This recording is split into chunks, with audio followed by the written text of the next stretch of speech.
देवता और असुर अमरता प्राप्त करने के लिए विशाल समुद्र का मंथन कर रहे थे।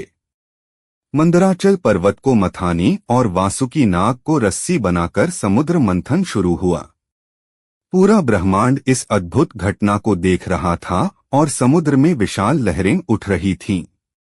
समुद्र मंथन से एक एक करके कई दिव्य रत्न और अद्भुत शक्तियां प्रकट होने लगीं। आकाश में तेजस्वी प्रकाश फैल गया और देवता आश्चर्य से उस चमत्कार को देखने लगे। कुछ समय बाद समुद्र से भगवान धन्वंतरी प्रकट हुए। उनके हाथ में था अमरता देने वाला दिव्य अमृत का स्वर्ण कलश।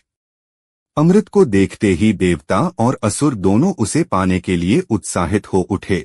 तभी भगवान विष्णु ने एक अद्भुत लीला रची। उन्होंने एक अत्यंत सुंदर स्त्री का रूप धारण किया जिसे मोहिनी कहा गया। उसकी सुंदरता इतनी अद्भुत थी कि देवता और असुर दोनों उसकी ओर आकर्षित हो गए। मोहिनी की मोहक मुस्कान देखकर असुर पूरी तरह मोहित हो गए। उन्होंने बिना सोचे समझे अमृत का कलश मोहिनी को सौंप दिया और उससे अमृत बांटने का आग्रह किया। मोहिनी ने अपनी चतुराई से असुरों को भ्रमित कर दिया और धीरे धीरे अमृत केवल देवताओं को पिलाने लगी। इस प्रकार देवताओं को अमरता प्राप्त हो गई और असुरों को इसका पता भी नहीं चला। कुछ समय बाद यह अद्भुत कथा कैलाश पर्वत तक पहुंची। वहां भगवान शिव गहरे ध्यान में बैठे थे। देवताओं ने उन्हें बताया कि भगवान विष्णु ने मोहिनी का अद्भुत रूप धारण किया था। यह सुनकर भगवान शिव के मन में जिज्ञासा जागी। उन्होंने भगवान विष्णु से कहा, हे विष्णु, मैं भी उस मोहिनी रूप को देखना चाहता हूँ। भगवान विष्णु मुस्कुराए और अपनी दिव्य लीला दिखाने के लिए तैयार हो गए। कुछ ही क्षणों में दिव्य प्रकाश के बीच मोहिनी का अद्भुत रूप प्रकट हुआ। उसकी चाल में नृत्य था और उसके चारों ओर दिव्य आभा चमक रही थी। पूरा वातावरण सुगंध और प्रकाश से भर गया।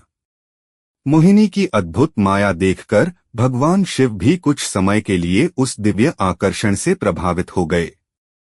वे उस रहस्यमयी शक्ति को समझने के लिए उसके पीछे चलने लगे। तभी ब्रह्मांड में एक अद्भुत दिव्य ऊर्जा प्रकट हुई। शिव और विष्णु की शक्तियां एक दिव्य प्रकाश में मिल गईं और पूरा आकाश चमक उठा। उस दिव्य ऊर्जा से एक तेजस्वी बालक प्रकट हुआ, जिसे आगे चलकर भगवान अयप्पा के नाम से जाना गया। देवताओं ने उस दिव्य बालक को आशीर्वाद दिया और पूरा ब्रह्मांड उसकी दिव्यता से प्रकाशमान हो गया।